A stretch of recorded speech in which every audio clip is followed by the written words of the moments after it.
on ORLAfm, it's London Bridge with George Matlock.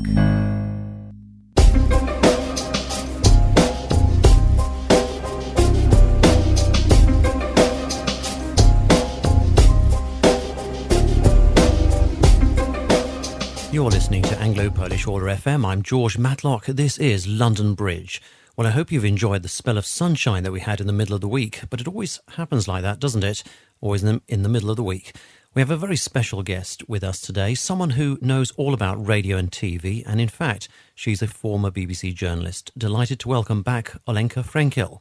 Witamy serdecznie. So you've been to Ireland. Were you covering the G8 conference? No, I wasn't. I actually have a lot of friends there, and I looked with great interest at it. But I was in the west of Ireland, going to sort of revisit childhood haunts of an early adulthood haunts of my own, and see if they've been horribly spoiled or not. And they haven't. They're beautiful still. So I'm really thrilled. Right, you've got to tell us about your Irish link then, because I didn't know you had one. Well, I went to Northern Ireland as a young journalist and worked for the BBC there and covered the hunger strike in the early 80s and a lot of the troubles in that time. I won't say the early troubles because they'd already been going on for about 15, 20 years. But I was there as a young journalist and really learnt the trade at the coalface there. Really enjoyed it, really loved it. And I married an Irishman. From Belfast, and I kind of bought in. And my mother always said to me that because I'd been to a Catholic school in Wimbledon, I had been in some way conditioned to the Irish because the Catholic school contained mainly Polish immigrants and Irish immigrants. It was a grammar school, extremely academic and very, very ambitious for its girls. Convent, actually, Ursuline convent, but it had a lot of Irish nuns and a lot of Irish priests, and my mother always claimed that they sort of conditioned me to love them in some way, and in some ways it's true. I mean, if I hear an Irish accent, I'm always, softened and mellowed by it. Yeah. So do you say cheers or sláinte? Oh, I remember my father, who also loved the Irish, but being a Pole, and he used to love to say sláinte. He made friends with a lot of Irish priests at the school where he was teaching. They were Jesuits, and they used to love going out drinking and being sort of outrageous together. And he made friends with them all, and he learned to say sláinte through them. And so I've always said sláinte. Okay, fantastic. Now tell me, you've got I know you've got a bit of competition there today because you're in the garden enjoying this weekend. You've got a blackbird in the background. Yeah. Now I don't know what nationality he is, but he seems to be singing at the top of his voice there, isn't he? Yes, I mean, I've got a very tiny little garden at the back of the house, but there are some trees in neighbouring gardens, and we get a lot of birdsong, which is fantastic for West London. I mean, I'm very, very lucky. Don't they sing more powerfully at the weekend, don't you find? I think they do. Or is it just that we notice them more likely? Anyway, look, welcome to the show. It's great to have you back. Now, we've got a quick grip of, 4 stories this week. Yeah. They've all been kindly supplied to us by the Polish Media Issues Group, so our thanks to go out to them as always. Now, the first story that we've got is from our favourite, the Daily Mail. This is a story that goes under the headline of "Coming to Britain, you could be conned, made homeless, or set on fire." Right, well, let's read together and see what we make of this particular story. So, a video warning Poles of the dangers of coming to Britain has been issued with the backing of the government. Migrants who are unprepared could be ripped off, made homeless, or even set on fire by thugs, it says. The 3-minute film, funded by Whitehall, warns of the consequences of illegal working, sleeping rough, and street violence. It advises Poles to be well prepared if they are coming to Britain with a guaranteed job and backup money. But it also shows dramatic and alarming images of a Polish immigrant, played by an actor, who loses his job and is then beaten up and burned while he's sleeping on the street. The advice not to assume the streets of London or other British cities are paved with gold comes at a time of increasing concern about the plight of unemployed Eastern European migrants. Official counts say that around 4 in 10 of the rough sleepers in Britain come from Eastern Europe, and more than a fifth are Poles. Romanian migrants are also living in desperate poverty in Britain. Westminster Council is anxious to stop begging by organised Romanian groups in the capital. And this week, there has been concerns over the appearance of an Eastern European shantytown in Hendon in North London. Whitehall has already backed efforts to warn Romanians and Bulgarians over the potential difficulties of life in Britain, to try to prevent the arrival of unprepared migrants when the labour market is opened to citizens of the two countries at the end of this year. The Department for Communities and Local Government and the Foreign Office have both backed the 3-minute Polish language video, as has the Polish Embassy in London. Narrated by an actor playing a successful Polish immigrant, it tells Poles that his success was achieved only by hard work and that many pitfalls await those who move to Britain.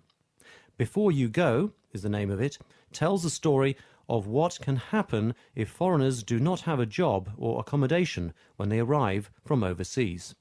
Mick Clark of charity The Passage, which made the film, said, "In recent years, we have seen firsthand the devastating impact of people failing to prepare before they travel to the UK. Before You Go enables us to get a clear prevention message out there before people travel, to help ensure that those who do come to the UK, their move is a success." Housing Minister Mark Prisk said, "Sadly, too many rough sleepers are foreign nationals who arrived in the UK without realistic prospects and as a result ended up with a life on the streets." He said the film aimed to ensure migrants understand the risks. Olenka, now that's a pretty interesting one to start the show. What's your initial thoughts about that story? Well, a number of thoughts. I mean, I watched the video because I thought it was worth watching it through. And I thought personally, it's well done and it's a worthy message. I particularly thought having £600 back up was quite a good thing to explain to them, that is the sum of money that will cushion you if things go wrong and give you the chance to get home without finding yourself in deep trouble. But like all government videos and government information broadcasts, this is common sense, and I know personally this is a subject of very lively debate all throughout Poland.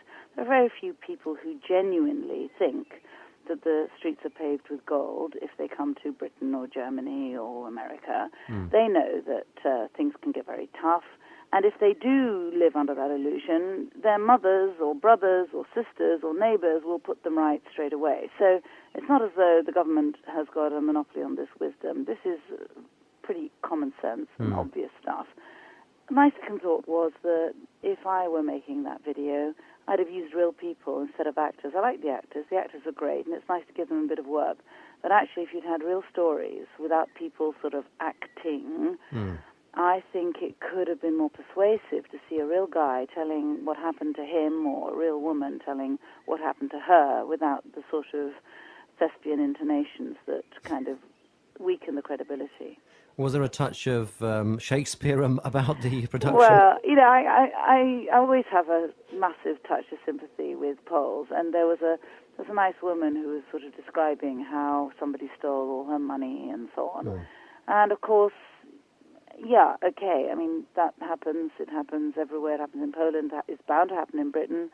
The thought that crossed my mind was, because of my own experience of what I know to be factually correct, that the people I know who were massively stolen from were actually stolen from by fellow Poles in Britain who rented out apartments that they had got through the council illegally and so on, and that they didn't mention. I mean, in the end, you know, the world's a tough place. Wherever you go, there is no country where you are shielded from criminals and con men, and Britain is the same as Poland, America, you know, Sweden, Denmark. There is no country of saints.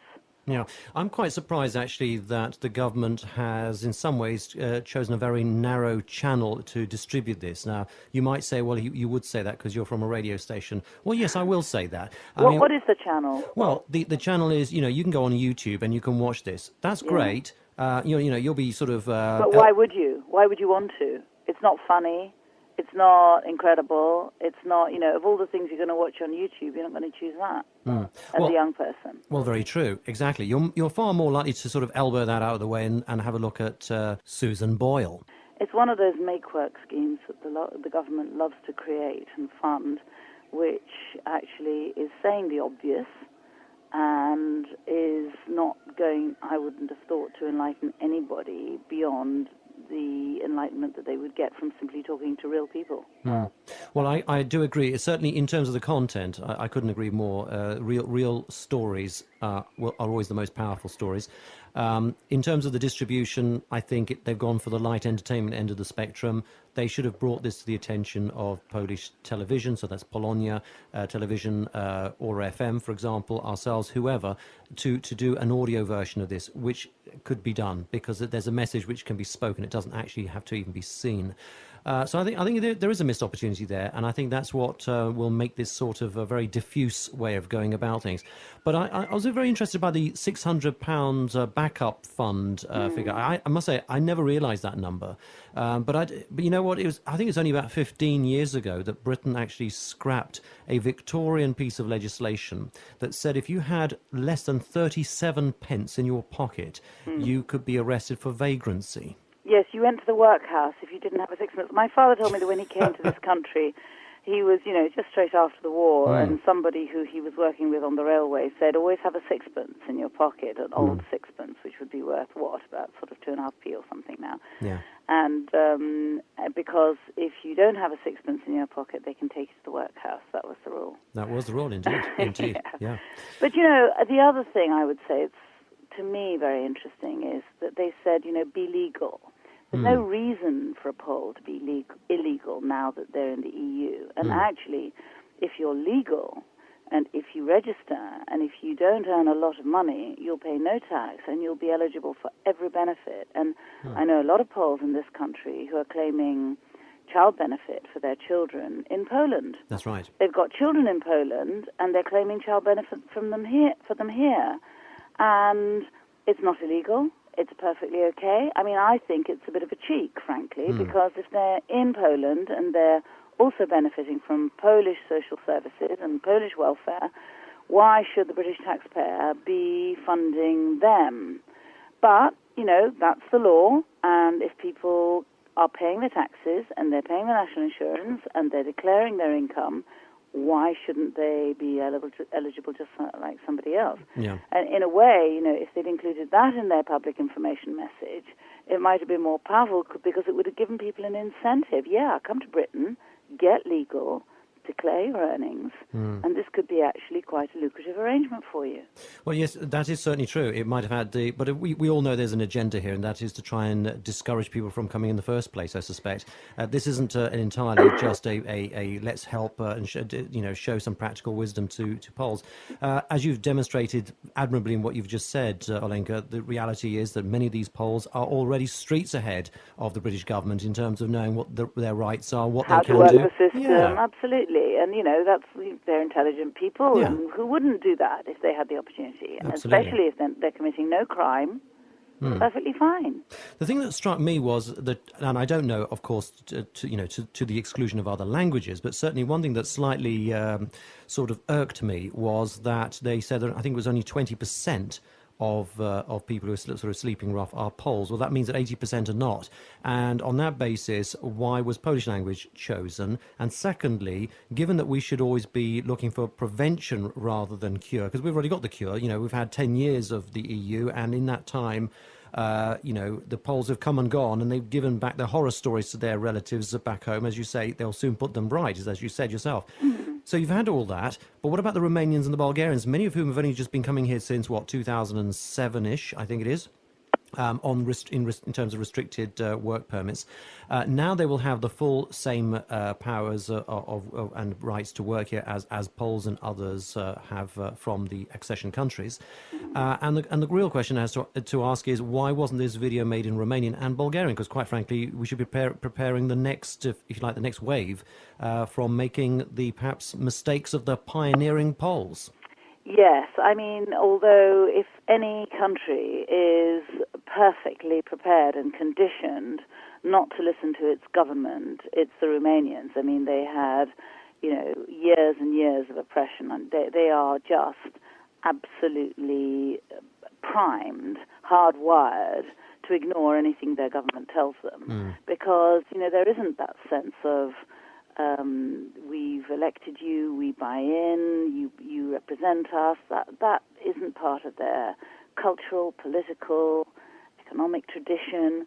So they're not going to listen any more than anybody else is. We're all cynical about our governments and government messages. You don't have to have lived 50 years in a communist country to yawn when you hear this is a message from your government. We don't buy in Britain as Brits any more than anybody else does. I just think that government should try and find less clunky ways of communicating. Well, I certainly like the idea about turning it on its head and finding the promotional side rather than the preventative side to try and win this debate over. Right, okay, fabulous. Right, well, let's move on to the next story then, if we may. The lovely Christina O'Doney. Well, indeed. Now, this story is from the the Independent. Oh, I thought it was from the Telegraph. Oh, no, that's coming afterwards. Oh, okay. That's why you slightly threw me. I thought, I didn't know she was in the next story, but then I haven't even read the next story yet. I'm actually going to read this with you. It's going to be literally like, let's all read together. Right, are you sitting comfortably? Then I shall begin. Right, so the next story then, under the headline of Foreign-Born Men Are Likely to Be in Work, more likely to be in work than British counterparts. This story, as said, is from The Independent and is as follows. Migrant workers are providing a $7 billion annual boost to the UK economy, reveals research by a leading international think tank. The Organisation for Economic Cooperation and Development suggested Britain was near the top of a worldwide league table of nations whose economies benefit significantly from immigration. It also found employment rates among migrant men were higher than among their British-born counterparts, but that a higher proportion of migrant women were unemployed than British women. The figures for the contribution to the economy are calculated by subtracting an estimate for migrants' demand on services such as hospitals and schools from the amount they pay in taxes. The OECD calculated that it would be worth 0.46% of Britain's gross domestic product, equivalent to more than 7 billion sterling last year. Britain is benefiting more financially from immigration than many other major Western nations, including Germany, France, the United States and Australia. The OECD said annual immigration rates to Britain were slightly below the average for countries in the Western world. The size of Britain's foreign-born population, 12%, is also below average and compares to 13% in the United States and 13.1% in Germany. It found 83.8% of foreign-born men were in work, slightly higher than the proportion of British-born men. The figure for migrant employment rates has risen from 78.5% 10 years ago. Sarah Mully, who's Associate Director for Migration at the Institute for Public Policy Research, said, "Migrants tend to be younger and they tend to be in employment. We also have a system that selects those most likely to be highly paid." Don Flynn, Director of Migrants' Rights Network, said, "The OECD findings should allay fears that migration has unacceptable negative impacts on the economies of developed countries." The OECD, which analysed the immigration patterns in 24 nations, also found a leap in the number of people living in countries hardest hit by the debt crisis, who were seeking to escape harsh austerity measures and long dole queues. From 2009 to 11, there was a 45% increase in people leaving struggling Eurozone nations such as Spain, Portugal and Greece, and heading elsewhere in Europe, in particular to Britain and Germany. "This is remarkable," said Angel Gurria, Secretary-General of the OECD. "Now we are talking about migrants from other OECD countries leaving home for a better life." While economic woes mean Europeans are now much more likely to up sticks and pursue work in other countries, migrants and asylum seekers living in the crisis-hit countries are facing increasing discrimination. Greece, in particular, has seen a rise in attacks against migrants, and the ultra-nationalist Golden Dawn Party now holds seats in the parliament. Cecilia Malmström, who's the EU Home Affairs Commissioner, said immigration issues give fertile ground for xenophobic and populist movements. She said shrinking economic possibilities foster hostility towards migrants, regardless of their situation, and some political groups are eager to exploit this. Mr. Gurria said mainstream parties had a responsibility not to play on populist anti-immigration sentiment, even perhaps at the cost of some votes. He said, what you can't do is welcome the migrants, then denounce them as a burden when the times get tough. What you can't do is say that we are welcome to make a contribution and then forget about them when they have been contributing to the coffers. Carlos Vargas Silva, senior researcher at the Migration Observatory at Oxford University, said it is important to recognise migrants are not one homogenous group and that different sorts of migrants have different impacts on government finances. Olenka.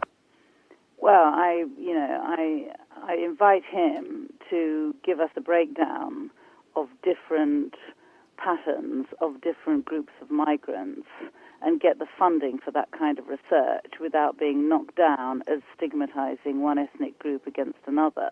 You start doing research and saying, the Poles are industrious, whereas the Romanians are lazy, and you're going to be denounced as a racist. You're going to be finished. So, that's a great.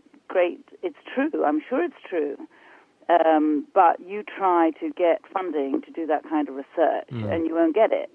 I mean, immigration was always, particularly in the last 20, 25 years, used as a way to keep wage inflation down, i.e., you allow low-paid immigrants, not skilled immigrants, but low-paid immigrants to come and do the jobs that the indigenous population won't do. You undercut them, you damage their unionization and their organization, you get the job done much cheaper with itinerant workers who are prepared to take lower wages and much worse living accommodation because they may well return to their home, they may not be married, they may be single men or single women living 7 to a room, and they may be prepared to take that because their conditions at home are so much worse. And that means, and that's why you end up with the situation that we have in this country very often, which is that the tough, dirty, nasty jobs are done in an exemplary way by immigrants, and the local indigenous population doesn't want to touch them because they can't see the point of it, frankly. They can get more on benefits, they don't have to, and, they're not going to compete with foreigners. And, of course, that works in a certain way in the boom times, but when times get hard and we go into a recession, then, of course,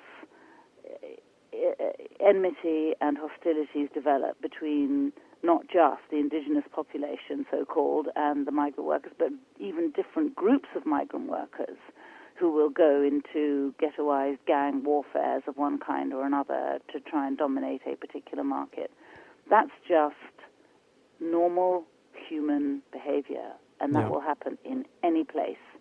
And I think it was wrong of governments to invite immigration on a race to the bottom, i.e. low-skilled workers in order to undercut Britain's indigenous low-skilled workers. We should have invited immigration on a high-skill basis, like in other countries. Like Australia, for example. Like Australia, and that way we would not have developed the hostilities that do occasionally develop in this country, although less so than in other European countries like France or Germany, I would say. And that would have been a wiser policy. But this was a way of trying to contain inflation in our economy and to keep wage inflation down. And, of course, the pigeons come home to roost, always. Okay, well, that's a very good point you make. We should have looked at an immigration policy that encouraged highly skilled people to come to the UK. But of course, in a funny sort of way, that's kind of happened, though, hasn't it? In that, in the last few years, with the economic crisis in Britain, we have sort of seen a bit of a filtration process. Of course, we've just had the story about the homeless, but of course, but the vast majority of those people who were struggling to make ends meet and whose English was very poor, they had low skills, they didn't have interaction really even with the English, and therefore could never improve their English. They tended to go back to Poland, where in fact the economy has been doing rather better than Britain. Among Poles, yes, that's true, but there are other communities where that hasn't been the case. Granted. You know, and among the Islamic communities who've come from Pakistan, half the population has often not worked. The women have stayed at home, and that has meant that you then have a larger dependency on the benefit system. And that's when the economy begins to struggle, when immigration, which was designed to contribute to the labor force, by unforeseen consequences, begins to become a liability financially on the balance sheet. So I think in that case, it would be perhaps not unrealistic to deduce that actually the Poles have proved to be far more flexible and far more mobile than perhaps some other ethnic groups. That is to say that they've gone with the ebbs and flows of the economy. If it hasn't worked out, they've gone back in the main, and those who've stayed have been those who've been able to obviously hold on to jobs in, shall we say, white-collar, professional, jobs where English is paramount, etc. Would you say that's fair?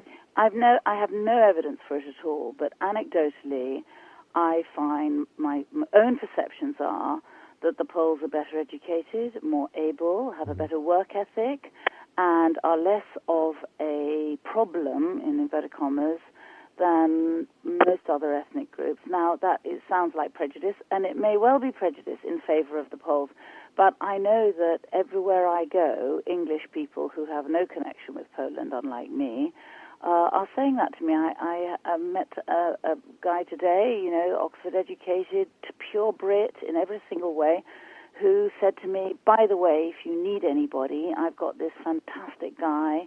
He's absolutely brilliant. He's precise. He's skilled. He'll do everything that he's allowed to do legally in your house, and he's wonderful, and I can't praise him enough. I've got so many experiences of people praising the Poles for their work ethic, for their education, for their abilities. But, that's all anecdotal. I'm not sure how you can actually prove that. No, of course. No, but in any case, it is nice that, I hope, unprompted, people have given you this kind of feedback. Yes, I mean, a lot of them don't probably even know that I'm Polish, because it's not something that they would necessarily deduce. No. But I find it all the time. Well, there you go. Fabulous. Okay, well, the next story nicely segues with what we've just been talking about, because this is about a private GP that was set up by Poles in Britain. Now, this story's got actually quite a lot of airplay a few weeks ago in the Daily Mail, which is where it first appeared on the front page, to a bombardment of about 300 rather irate comments from others who didn't particularly favour the Poles doing this. Some of whom even suggested that the Poles go back to Poland and manage their own hospitals over there. But anyway, this story has been since upgraded or updated by many others. This is the Telegraph's take on the story. There's an attribution here to the venerable Economist magazine we'll be coming to in a moment. So under the headline of "Why Stop at Private GPs? Poles Should Run Our Schools and Trains Too," thunders the Telegraph. The latest issue of The Economist included a small story in its Britain section about My Medic, a low-cost private GP clinic run by Poles. The clinic opened 4 years ago and has 30,000 patients on its rolls. Polish immigrants were fed up with NHS GPs who only gave them brief consultations and seldom worked 24/7. The clinics charge fixed fees which are published on their websites for consultations and treatments, The Economist found. This means that they rely on regular customers for revenue and need to treat them well if they are to retain them. It sounded like everyone's dream, a cheap but effective health service. No wonder the story has been picked up by the tabloids. I'd learn Polish if I had to, though thankfully the GPs speak perfect English, and as an increasing number of their patients are now natives as well. But why stop at GPs?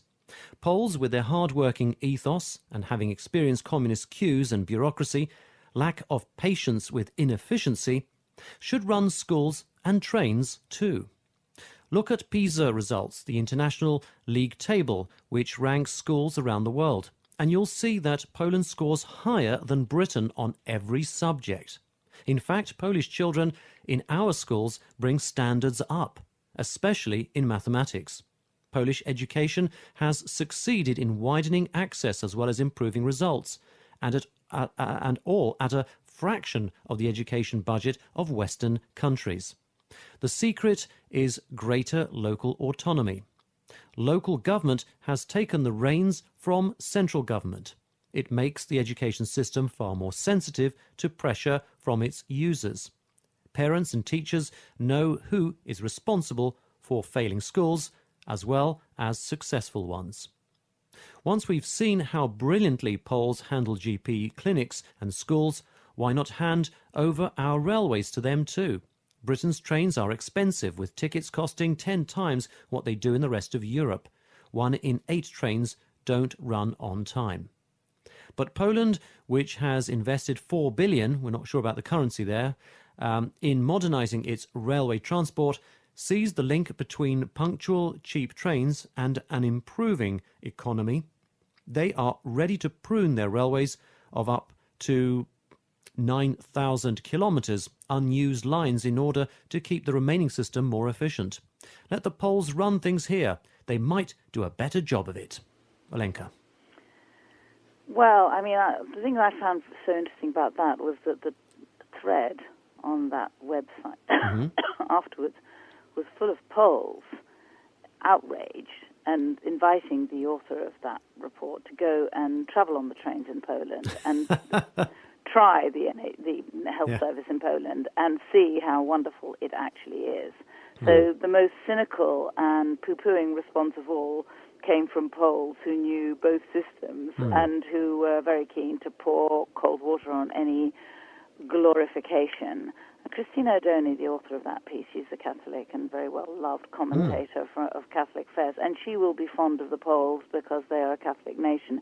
And, you know, like many people, she'll be sentimental about the Poles. Well, you know, I know that's a temptation. I'm sentimental about the Poles too, but an intellectual needs to guard themselves against such sort of sentimental allegiances. I think, you know, I'm with the Poles on the thread who say, just hang on a second. Having said that, you know, that private medic, mymedic.com, I haven't partaken of that. I haven't bought into that. But on many occasions, I've been longing for something like that because there are so many times when in this country you just cannot get a very simple bit of vital medical help that you need. If you've got an ear infection, or if you've got an eye infection, which could rapidly cause very serious and life-changing complications, it can be 6 or 7 hours before it gets treated. And for me, that is an outrage. You know, my mother was a doctor, and all my childhood, she worked during the day in the NHS in England, in London. She was at Great Ormond Street Hospital, where I spent a lot of my childhood. And in the evenings, on Mondays and Wednesdays, my dad cooked the dinner because she did an evening surgery. She did surgery every Monday and every Wednesday between 5 and 8, and she often didn't get home till 9 because she did calls. Now, who of us in this country get an evening surgery at our local GPs? Who of us get to go to our GP at 5 o'clock? I had a beloved, he was a sort of decorator, and he lived in my house with his wife and was earning money here, Pole, and he clearly had a problem with his heart. He was younger than me. He was in his early 50s.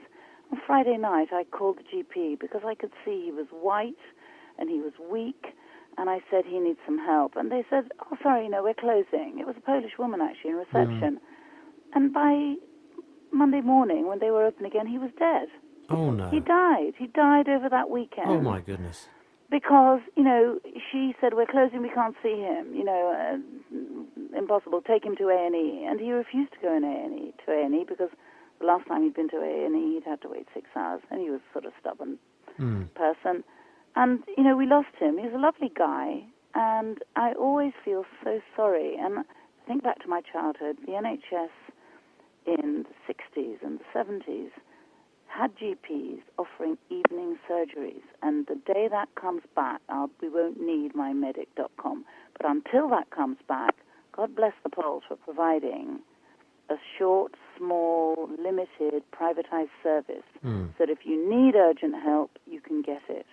Absolutely, yes. One shouldn't see it as some kind of a substitute for the main infrastructure, but if you need that help, as indeed you clearly did, in your absolutely harrowing account there, then clearly you should have some kind of access. I hope you don't mind me prying a little bit on this and probing a little bit further. Did this tragedy happen in your home? It sort of happened in my home. I was renting a house, and I was having the house that I'd bought decorated, and his wife had gone back to Poland. She'd had enough of living here. But he, bless him, had said, I'm going to stay and I'm going to finish your house, because I'd had them living with me for free for a couple of years. I had at that point been a single mother. I'd just been divorced. I had a young girl daughter. My boys had grown up, but I still had my 12-year-old, or she was 12 or 13, and I was still working full-time. And I loved this couple, and I had a spare in my house, and I said, come and live here, do a bit of cleaning and tidying up, be here for my daughter when I'm working, and, it'll be fine. They lived with me in that house, and then because of the divorce, I sold that house, and I moved to a rental where I had another spare room for them, and they came and moved with me. And we must have lived together for about 2.5 years. There was not a single cross word between us, any of us. I was very fond of them. They were, I think, fond of me. The only thing that blighted that whole experience was she wanted to go back to see her grandchildren, and she'd had enough of England. That was fine. And he stayed with me, but while he was still here in England, while crossing over the green from the rental house to the house where he was decorating, he collapsed. Oh, dear. And we tried to resuscitate him, and we almost did, but, he died in the ambulance. I was with him in the ambulance on the way to Charing Cross Hospital when he died. And it still devastates me. Actually, it was about 3 years ago to this day.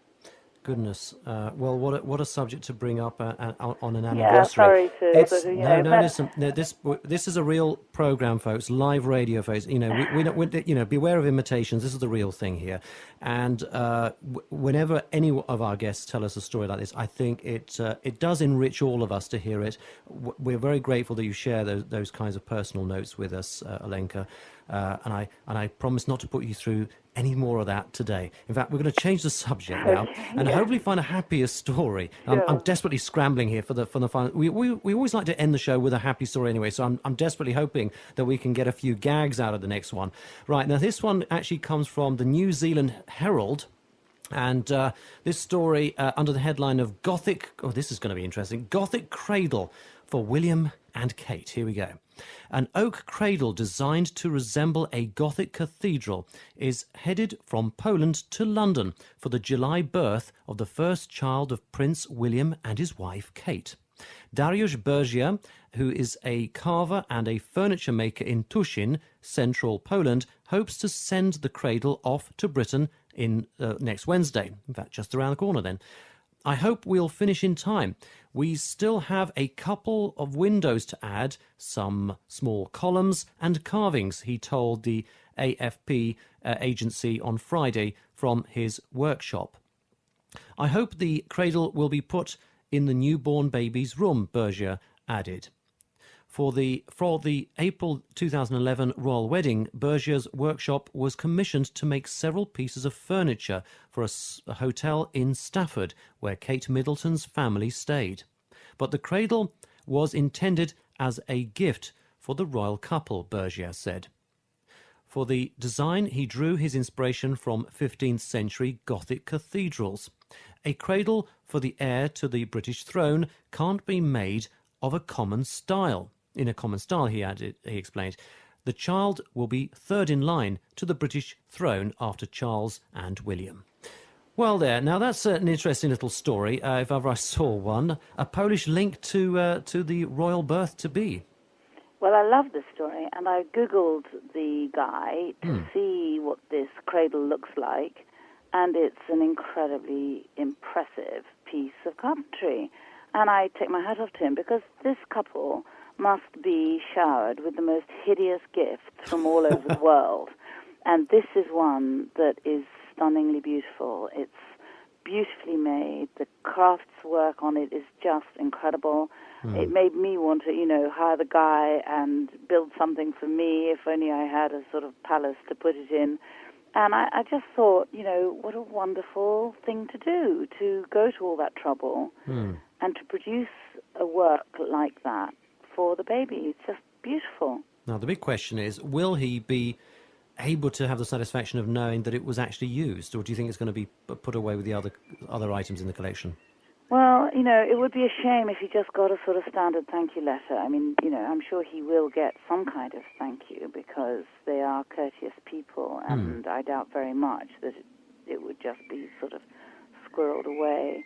But I would like to think that he would get an acknowledgement of the beauty of his piece of work, because, that's the thing. That's the thing that will distinguish this gift from so many others. I mean, have a look at it on the internet. Google Polish craft work for Kate and William, and it'll come up. Google Images, and you'll see what a lovely, lovely item it is.